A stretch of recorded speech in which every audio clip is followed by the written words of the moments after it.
أعوذ بالله من الشيطان الرجيم بسم الله الرحمن الرحيم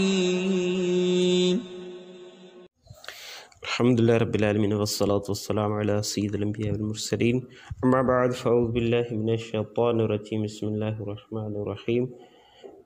ہمارا پیریڈ کافیہ کا ہے اور آج ہم کافیہ کے متعلق پڑھیں گے۔ اس سے پہلے ہم کچھ ضروری باتیں اور ابتدائی باتیں اس کے بارے میں سن لیتے ہیں۔ آپ توجہ سے سنیں اور ممکن ہو تو لکھتے بھی رہیں۔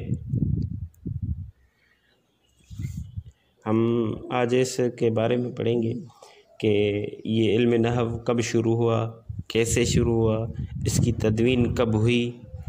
تو اس کے لیے بندہ جب بھی کوئی فن پڑھتا ہے تو کسی بھی فن میں پہلے 5 چیزوں کا جاننا ضروری ہے۔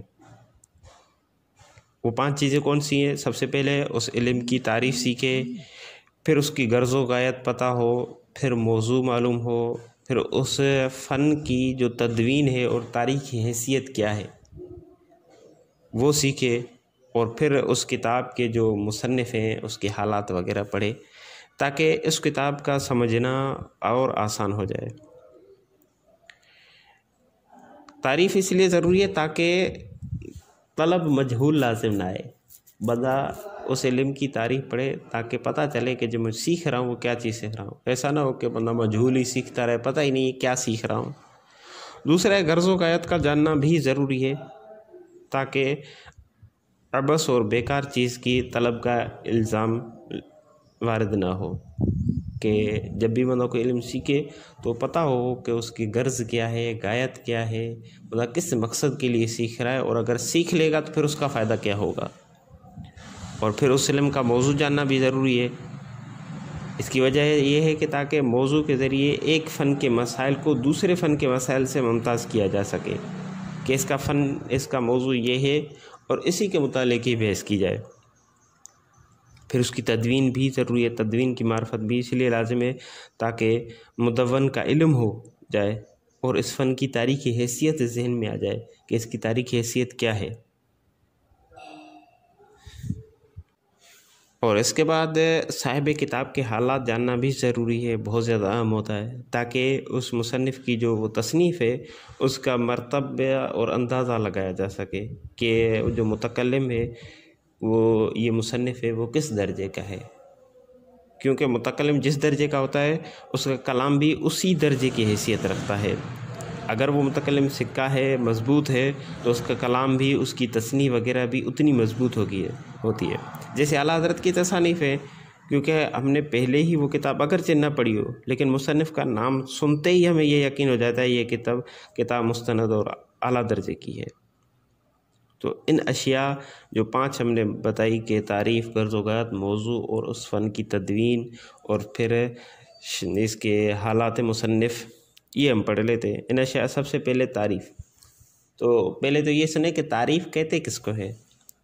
تعریف یہ ہے کہ ما یبین بھی حقیقت الشیء، یعنی تعریف وہ ہے جس کے ذریعے کسی چیز کی حقیقت کو بیان کیا جائے۔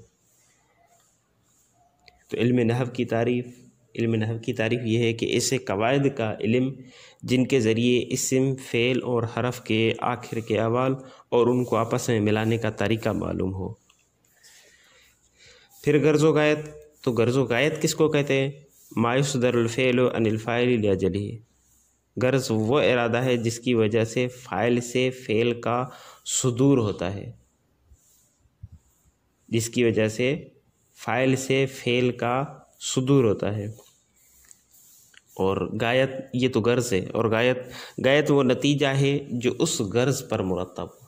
اس کی مثال یوں سمجھے کہ اگر کوئی شخص قلم خریدنے جائے بازار سے، تو قلم کا خریدنے کے لیے جانا یہ غرض ہے، اور پھر خرید کر آنا یہ اس کی غایت ہے۔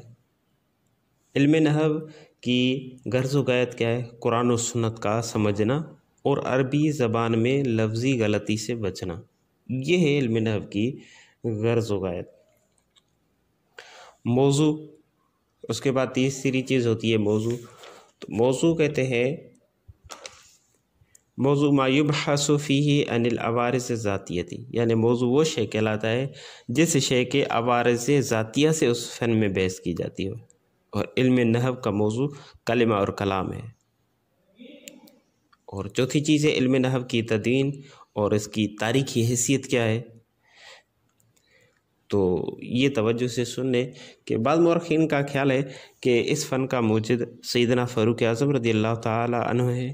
اس کی وجہ یہ تھی کہ ایک شخص آپ کی بارگاہ میں آ کر یہ آیت کریمہ پڑھی کہ ان اللہ بریء من المشرکین ورسولہ، یعنی رسول ہی کے لام پر زبر کے بجائے ہے تو اصل ورسولہ، لیکن اس شخص نے رسولہ کے لام پر زبر کے بجائے زیر پڑھا۔ اس کا ترجمہ نعوذ باللہ یہ ہوا کہ اللہ مشرکین اور اپنے رسول سے بیزار ہے، معاذ اللہ۔ ظاہر یہ معنی فاسد ہے، جبکہ اصل معنی یہ ہے کہ اللہ اور اس کا رسول مشرکین سے بری ہیں۔ آپ رضی اللہ تعالیٰ عنہ نے اس کی اصلاح تو فرمائی، لیکن آپ کو یہ فکر لاحق ہوئی کہ یہ اہل زبان کا حال ہے، اور یہ زمانہ بھی پیارے آقا صلی اللہ تعالیٰ علیہ وآلہ وسلم کی حیات ظاہری سے قریب ہے۔ جب ان سے غلطی واقع ہو سکتی ہے تو جو اہل زبان نہیں ان سے غلطی کا صادر ہونا کوئی تعجب کی بات نہ ہوگی۔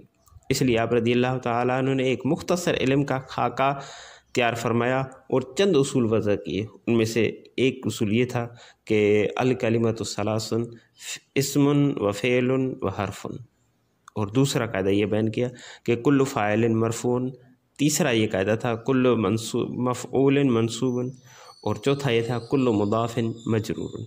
پھر یہ علم بتدریج تدوین ہوتا رہا، بالآخر مولا علی کرم اللہ تعالی وجہ الکریم کے زمانے میں اس کو کافی ترقی حاصل ہوئی، کیونکہ آپ کا دارالخلافہ کوفہ تھا، اس لیے اس علم کو کوفہ اور بصرہ میں کافی عروج ملا۔ ان شہروں میں اس علم کے بڑے بڑے علماء اور فضلاء پیدا ہوئے۔ اختلاف رائے کی وجہ سے مذہب کوفہ اور مذہب بصرہ علیحدہ علیحدہ شمار ہونے لگے، لیکن بعض علماء کا خیال ہے کہ اس علم کا موجد سیدنا علی کرم اللہ تعالی وجہ الکریم ہی ہیں، اور مذکورہ واقعہ جو ابھی میں نے بتایا یہ آپ کے ہی دور میں پیش آیا تھا، اور مذکورہ اصول آپ رضی اللہ تعالیٰ عنہ نے وضع کر کے ابو الاسود دوئلی کو فرمایا تھا کہ ان اصولوں کی مثل دوسرے اصول کا بھی قصد کرو۔ چونکہ دربار میں کافی لوگ تھے، سب نے جب یہ جملہ سنا تو لوگوں نے یہ بات عام ہو گئی کہ حضرت علی کرم اللہ تعالیٰ وجہ الکریم نے عربی زبان کے لیے ایک جدید علم یعنی علم نحو کو وضع فرمایا ہے، جس کی مزید تدوین کا حکم ابو الاسود دوئلی کو دیا تھا۔ المختصر یہ کہ یہ علم نحو کی تدوین ہوتی رہی یہاں تک کہ 200 ہجری میں یہ ایک مستقل فن ہو گیا، اور کوفہ اور بصرہ میں سے اس کی تعلیم کے لیے درس گاہیں قائم ہو گئی۔ علماء کوفے کے امام فرا اور کیسائی کہلائے، اور جبکہ علماء بصرہ کے امام سیبویہ اور خلیل بن گئے۔ ان کے بعد مبرد اور اخفش نے اس علم کو پایہ تکمیل تک پہنچایا۔ پھر علامہ ابن حاجم نے اس علم کو ایجاز اور اختصار کے ساتھ متن کافیہ تحریر فرما کر کتابی صورت میں پیش کیا، جس کا ہمارا یہ آج پیریڈ ہے، اور اسی کے متعلق ہم پڑھیں گے۔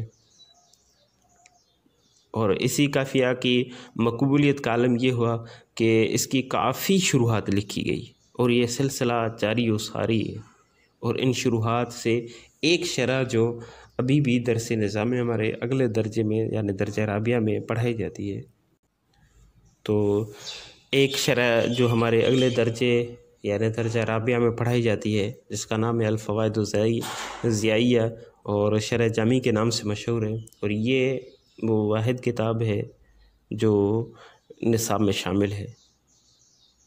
تو یہاں تک اس کی تاریخی حیثیت بھی ابھی معلوم ہو گئی۔ اب مختصر حالات مصنف سن لیتے ہیں کہ اس کے جو کافیہ کے مصنف ہیں ان کا نام جمال الدین ہے، جمال الدین عثمان بن ابی بکر مقلی کردی تھا۔ آپ کے والد کا نام عمر تھا، مگر ان کو ابن حاجب کہتے تھے۔ حاجب کا معنی ہے دربان۔